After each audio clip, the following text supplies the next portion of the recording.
Nashville, Tennessee is home to some of the world's finest musicians. From country music to R&B to hip-hop and everything in between, if you've heard it, Nashville's got it. But ever since I moved to the city in 2013, I've met some incredible musicians who fall in between the cracks. Amazing musicians who are passionate about that other music. So I'm not here to talk about the music you've probably heard. I'm here to introduce you to them, illuminate their music, and share their stories. My name is David Rodgers. I'm an improviser, composer, and pianist here in Music City, USA, and I want to welcome you to the Improviser's Corner.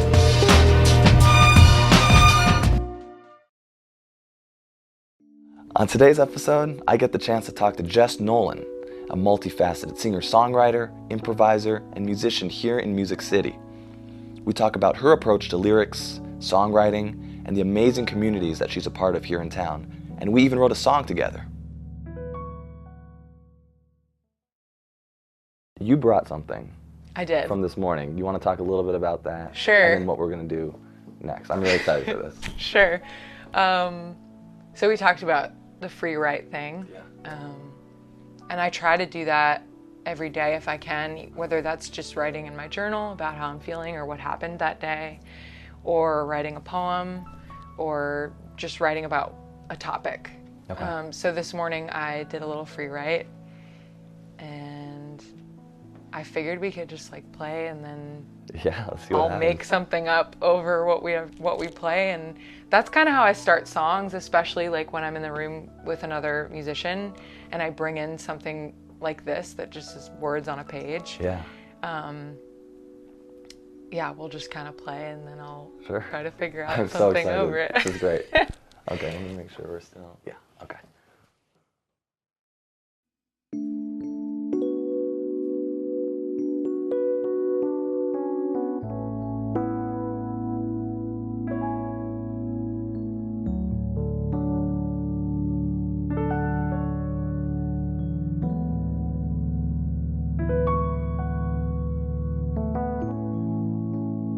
It's weird because we're all in sort of the same music circle. Nashville's weird because there's a lot of really good musicians and everyone's sort of spread out, but then at the same time everyone knows of each other. Right. So I think I've known of you probably for the last 3 years. Yeah. But then I saw this New York-Nashville connection thing that Ryan Connors does, and I saw your song and it like blew me away. I think Daniel Sauls posted it. Oh, really? And then I saw it and I was like, whoa, this is crazy. And I think I messaged you on Instagram and I was like, thank you for your music. Oh. And I'm just curious, like everyone's favorite question, but how would you describe your own music? I know that's sort of a loaded question, but Yeah, I get asked that question a lot. Yeah. And I have had meetings with various business people who ask me to sort of define it, put it in a category. I mean, some of my favorite artists, their careers span a great length of time, and you can't really define them, they're just them. Yeah. So I think that's sort of my long-term goal, but if I was gonna categorize it, I would probably say it's like introspective soul, or like soul singer-songwriter. Yeah. I definitely have like those soul influences, and have a lot of favorite artists in the soul category, but I also love pop music, and I also love great lyrics and poetry. Covered every inch of sidewalk,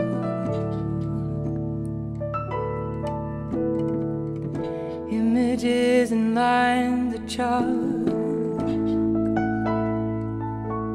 stretched out the afternoon. And I had always been writing poetry, and so I was taking piano lessons, I was writing poetry, I was looking at these people like Sarah Bareilles and Alicia Keys, and it kind of all started coming together. And then I feel like my musical influences sort of deepened when I went to Miami, like discovered Joni Mitchell, who's probably my biggest inspiration today. And so it's still expanding and growing, and I'm just open to that and knowing that it's probably gonna change. You kind of alluded to it when you said you write poetry. You got into poetry, but we got coffee like, I don't know, 3 months ago or something, and you turned me onto the idea of like flowing by like writing, because I'm used to just like I'll just sit down and like flow, I guess, or just improvise at the piano. but like that's using that same process, but with like words, English words. Yeah. And did you learn that from somebody, or was that like a natural thing that you just started doing, or? I would say like the free part of it definitely was something that I learned from a mentor of mine when I was in school. His name is Rodgers. He actually is based here in Nashville, but he was kind of my first real songwriting mentor. Okay. And he was the one that was like, if you don't practice it, it's not gonna come easily when you sit down to write a song. So sitting down and just like writing literally whatever comes to your mind or whatever is in front of you or whatever you're feeling in that moment, really diving in and just like basically throwing up on a page or in your note app or whatever it is, that later informs when you're in a co-write or you're sitting down at the piano and you're trying to find words that match what's happening under your fingers. And I think that practicing that for me has helped me so much in my writing. In a more formal setting of like sitting down with somebody and just letting it free flow. Yeah, so I think it's like music in a lot of ways. That's interesting, because it's like, it sort of demystifies the whole process of like writing a song, which maybe for some people from the outside in, it's just like, oh, you just write a song, you just like write the words and then you come up with chords. But I took a songwriting, a lyric writing class late last year, and I have so much more respect for people who do write songs, just because there was so much that I didn't know when you're forced to like sit down and write a song. It's just like, wow, there's just so much more that goes into it. So I kind of think it's cool that you have that process that you practice, just like I would practice something on the piano. Yeah, it's sort of like getting used to letting it flow out. You know, it's because it's in there. I think it's in everybody. I think we have constant thoughts and constant creative ideas, and it's just being open to it and getting in a space of being open to it. Yeah. Can you talk a little bit about co-writes for maybe people who may not know? I mean, I've heard the term. And there's a lot of different forms of co-writing, I feel like, that happen. I think the typical co-write is like the 9-to-5 writer, you know, at a publishing house, and there are a lot of those here that either write on Music Row or go to each other's houses, and it's a more formal write where you sit down and, okay, we're writing for this artist project, or we have this concept and we're trying to make that work in the pop song form. Then there's like top line co-writing, which is a producer and a songwriter getting together, and the producer has a track laid out or whatever, and then the songwriter will come in and try to write lyrics and melody over that, and they kind of collaborate in that way. It takes forms in so many different ways. I feel like recently I've been trying to explore writing with musicians like you, or this guy Chris Lippincott, he's a pedal steel player in town, Ryan Connors, Josh Blaylock. Those are all people that I feel like I can learn a lot musically from. And so I bring my free write or my poem or whatever to the table and hear what they have musically and try to fit it over that. And I've had so much fun doing that in the last year and a half and kind of redefining what it is to co-write, because I think it takes shape in a lot of different forms. And that's cool. It's like a whole nother world than the world that I sort of occupy most of the time. I like that overlap though, you know. I think there is a lot of overlap there, and that's why I like writing with people like you who are just super musical and more jazz leaning and have a really good ear, because I think there's a beautiful marriage there between music and lyric. Totally. Yeah. Yeah. What's I guess co-write's probably, it can be like one of the fun parts of being a singer-songwriter. Is there like a best part for you, like something that you just think is like your favorite part of doing what you do? I think my favorite part is when I'm able to capture something super vulnerable or a feeling that I was kind of nervous to share, maybe playing it out and having that resonate back to me and having someone be like, I really, really enjoyed that one song and that one line. I really felt that emotion. That connection to me is so incredible. That's something that happened so deep within me and that I was somehow able to like channel and put out into the world. and having that like reflected back to me so strongly and having really resonate with somebody is probably my favorite part. And it's not, you can't really like plan it either necessarily. No. Like if you're thinking about something else, then you're not truly being vulnerable to that moment. Right, like you can't write for other people, and I think that's the interesting balance is obviously as an artist, as a songwriter, I want to be, I want the public to respond in a positive way. Like I want to connect with people, but I don't think you can go into the creative process trying to have that as a goal. Wow. You know? How do you balance that? I don't, then? I'm still Or- figuring it yeah, out, I mean, you know? yeah. I'm still figuring it out because obviously that's in the back of my head, but I try to silence that voice that is editing in a way that's unhealthy or like driven by my ego. Like I really just try to separate from that as much as I can and get back to how it felt when I was just 12 or 13 and it didn't matter where it was going to go or who it was going to connect with. It was purely for me to sort through what was going on. I don't know. I think it's a balance of that and then also, you know, hoping that it resonates with people. Yeah. Yeah. I feel like your free write process could sort of help Yeah. like bring you back. Because like as a kid, we don't really edit. And that process is sort of like just free flowing like a kid would think maybe. Do you ever have like mornings or days or like whenever you do that process where like nothing comes out of you, like you feel like you're in front of a wall and you're like, well, where do I go? Or like, do you ever get stuck? Is there any like, do you go any place for like inspiration or? I feel like 85% of the time I go to do something creative, that comes up, like that block comes up. Yeah. And I think the way around it, what I'm starting to come to find is that boredom is the way around it. It's like the second I hit that wall, it's like, okay, scroll Instagram.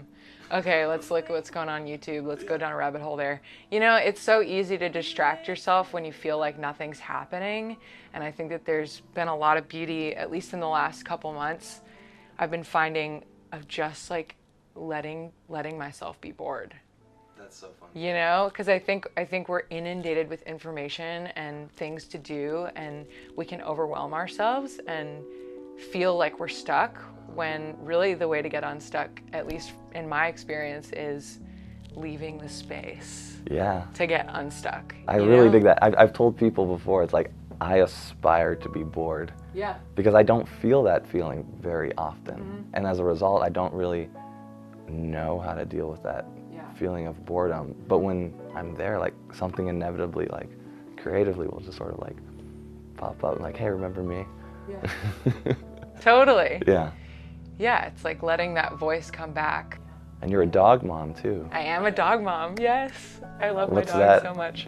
Does that inspire you ever? Totally. He is a constant inspiration to just be in the present moment. I mean, he's not focused on anything besides what's happening right in front of him, and he's happy about it usually. You know, he's just so full of love, the most loyal. Yeah, I think we can learn a lot from dogs. Yeah. You know, they're just super present, and being around him reminds me of that, you know, all of these distractions like phones and I don't know, I'm really against phones right now, but they're such a useful tool, but I think they so heavily distract us from being present in the moment. And the dog is definitely a reminder of that. Like I'll be on the phone and then he's sitting there. I'm like, I should be giving him attention right now, you know? Yeah. So yeah, the dog has been a wonderful love that. reminder for me. Yeah. I just want to ask you probably one more question, but like related to Nashville. Sure.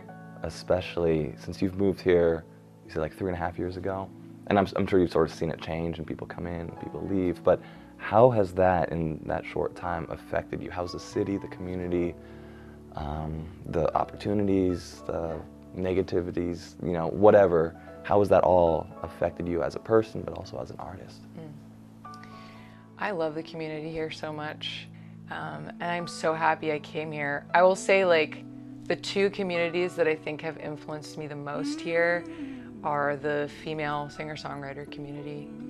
It's strong here, and the bond is real. Like, there's a Facebook group, and it's like Nashville Women in Music, and it's just a place for us all to like air out our feelings and find opportunities for each other. And it's a really wonderful community.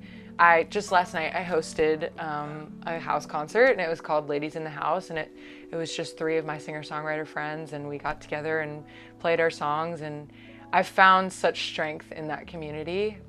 I sing background vocals for a bunch of different women in town. Sinclair, she's a pop artist in town. Katie Pruitt, Emma Hearn. You know, it's just amazing that all of those stereotypes about women being catty and competitive and like there's no room, it's just, it's a stereotype. And I think that like we actively combat that when we support each other. And I love that sense of community that I feel with those women. And then the other community that has been super, super supportive is the soul community here, sort of like led by Jason Eskridge and Sunday Night Soul. Jason and Sid were 2 of the first people in town that heard me and believed in me and put me on the Sunday Night Soul stage and said, you belong here, basically. And to have that within my first year in town is totally invaluable. Like I am so grateful to them. I've learned so much from that community. Mike Hicks, Maureen Murphy, those are my idols, and I get to work with them and feel that respect back from them. And it's just, I can't imagine myself in any other place because of the people like that have just supported me from the beginning. Do you have any like huge dream aspirations? Like, are there things that you're like intent? I mean, it's crazy because we don't even know what we're gonna do like next month or next year, but like in 10 or 15 years, do you like have a big dream, something that you'd love to do? Or that's so hard to say. Yeah, it is. I mean, I would love to play the Ryman. Like, that's a dream of mine, to play the Ryman someday. I think a lot of people in town have that dream. So they're the concrete, you know, things like that I would love to do. I would love to go play shows over in Europe. Like, I would love to, you know, do a national tour, you know. Those are things that I definitely aspire to. And it's interesting, like when I was younger, I thought that if I reached those benchmark things, it would feel like a rival. And I have reached some of those things that I wanted to do. Like one of my dreams when I was younger was just to put out music. And I did that, and yet I don't really feel like I've arrived. And so I feel like the goal is to just keep going. I mean, and just continue on this path of putting out music and working with people that inspire me, and hopefully inspiring people that are listening. I don't think there's any end goal. I don't think there's an arrival point or a final destination. I think that the whole goal is just to keep going and persevere through any walls that come my way, you know? That's awesome. That's a great answer. Yeah, we wait for the rain. We wait for the rain. Wait for the rain.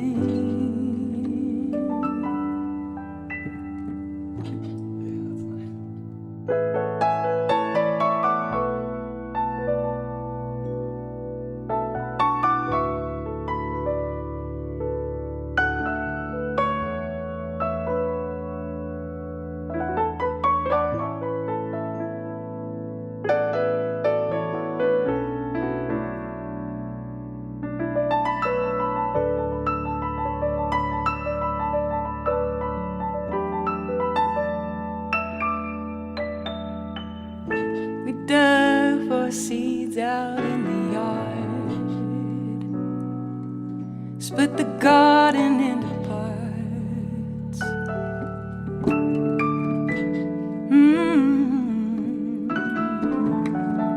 We planted our smallest dreams, and we prayed for water patiently.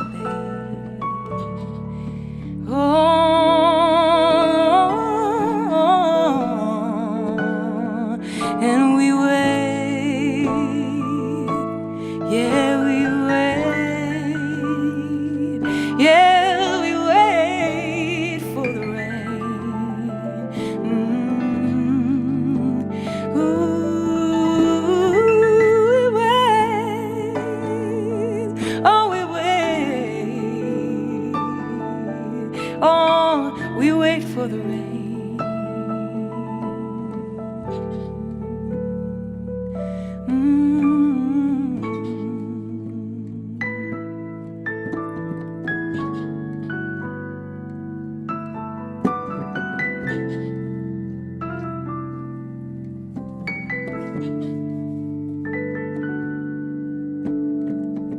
We wait for the rain.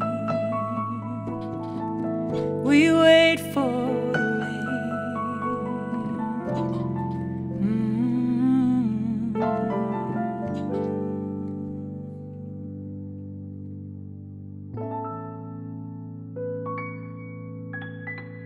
That was really cool. We wrote a song. You wrote a song. Whoa. So you just came up with those lyrics? Yeah, This that morning? was from my free write this morning. Yeah. Wow. And that's honestly, that's kind of how it happens when I go in for a co-write. Like, Wow. this is exactly what we do. And we just Yeah. kind of like start with something like that and then mess with it. And That's so cool. yeah, we just wrote a song. Wow, thanks so much. Yeah, This was thanks for having This me. is great. Thanks. Where can people find you? On all the social media internet places. Yeah. It's just at Jess Nolan, Nolan music. Okay. JessNolanmusic.com. I have some tour dates coming up in June and they're all on my website. And I am playing Tomato Art Fest in August, Cool. which will be in East Nashville on August 10th. And I'll be playing with my band, so that'll be a fun show. Yeah. I can't wait to check that out. Thanks.